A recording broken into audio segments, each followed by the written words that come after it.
Hello, this is Steve Mason with American Ironworks. Today we're going to test our CC 1/4 inch stainless steel cable choker. We're going to see how it works on the braided stainless steel hose.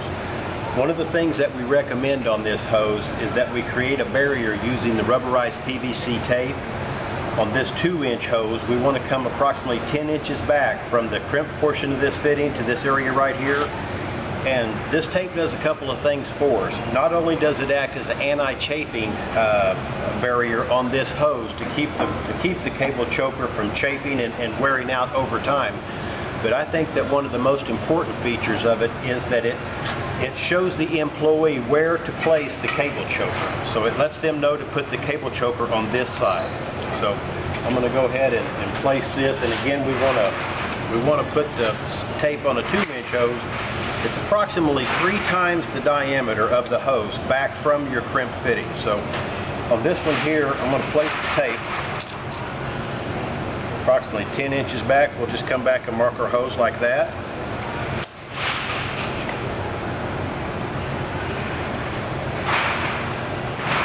I'm going to come in like this here. You can get this tape at any plumbing store, Home Depot, Lowe's. They use this for wrapping on gas lines to insulate it from the earth, keep the gas lines from rusting out, but it really works well and it'll last a long time in the weather. So I've got my 10-inch marked right here. I want to place the tape there, and I'm just going to pull 12 wraps directly on top of each other. 3, 4, 5, 6, 7,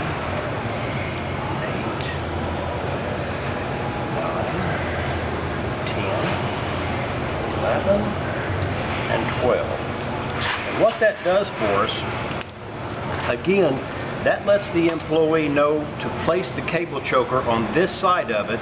We'll see a lot of times in the field where we'll have a restraint system clamped right here, and that will protect the fitting area in case of a failure. But most failures, the hose will come out of this fitting here, so you would still lose the hose, to where if you place your tape down here and you train your employees on where to place the cable choker, it lets them know to go on this side of the choker. So again, we want to pull that in like that and simply bring it on that side, and that's all we do. I'm going to go ahead, I'm going to have to perform several tests on this hose this morning, so I'm going to go ahead and put 2 wraps right here where my cable is going to be pulling. I don't want to damage the hose on the very first test, so what I'm going to do in this case is just place a single wrap, and I would probably do this in the field also. It'll keep the cable choker from chafing. So I'm going to come right this side, and I'm going to simply run 2 wraps to where we will still have the thicker portion here. That will start the choking engagement. And there's 1, and there's 2. And again, this wrap here is just simply to keep the cable choker from wearing on this right here over time. We haven't had any cases of that, but if there's a lot of pulsation on the hose, we may see some fraying of this, so I think that would be a good idea. So again, we have 2 wraps here, we have 12 wraps here. The main purpose of this is we're seeing a lot of people in the field put these cable chokers up in this area here. That is no good, guys.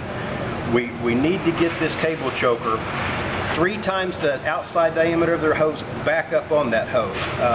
Another thing that we've seen is a lot of people will put it right here.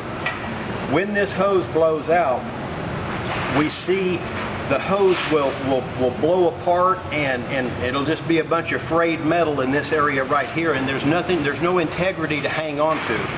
But 3 times the outside diameter of that hose, we've never seen the material fray that far back. So this is the best procedure right here. 3 times the outside diameter back from your crimp fitting.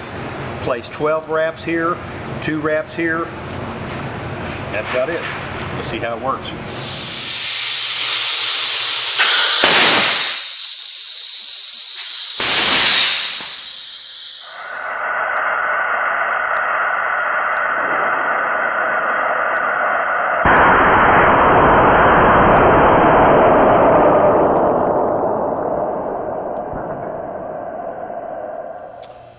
This is Steve, American Ironworks. Just want to video a little bit of the results of what happened after testing the CC CC 1/4 inch stainless steel cable choker. We had a simulated failure on a 2-inch steel braided hose. I'll have to look at the pressure gauge. I think we were somewhere around 700, maybe 800 psi. Cable choker did very well. You can tell that it didn't move any at all in this area here. The outer portion of the stainless steel sleeve, it looks like it pulled out of this fitting right here. I don't really see that being a problem. I think this extension right here probably happened from the whipping, but as far as the strength of the cable choker and the gripping portion, it worked very well.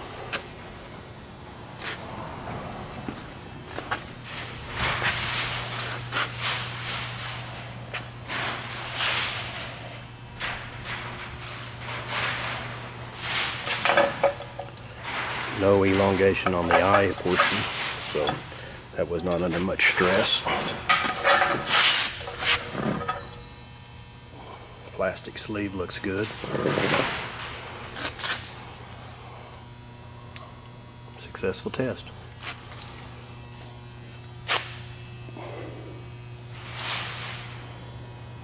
Steve BC with American Ironworks. This morning we're going to be testing our CC 1/4 inch stainless steel cable choker with a hook. This particular choker here has the plastic over the outer, on the outer portion of the cable. This is a 2-inch hose. We'll be pressuring it up to around 750 psi. We have our red iron release mechanism in this area here, so once it reaches the pressure, these jaws will open, the hose will propel out. We've intentionally created slack in this system here to see how the choker performs. And we generally place the choker around 3 times the outside diameter back on the hose. On this particular one, we're going to come around 3 inches from the crimped portion of the fitting right here. So let's just see how it reacts.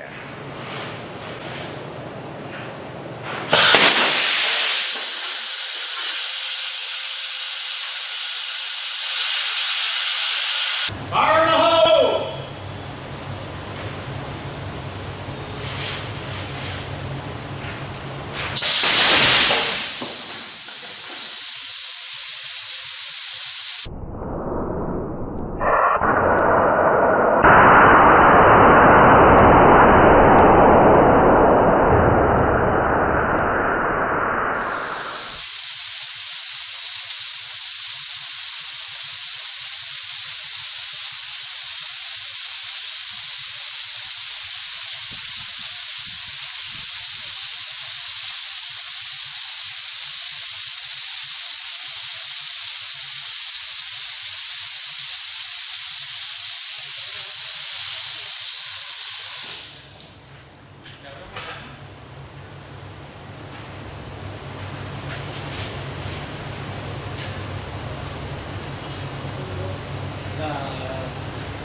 Okay. Looks like the end of the hose just ripped off, and we were pressurized up to about 800 psi, but looks like it just pulled the end of the hose off.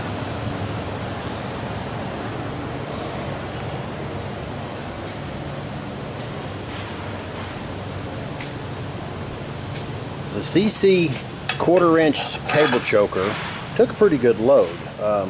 You can see how the eyelet there is elongated. It did not pull out of the ferrule though. And on this end here, it also looks pretty good.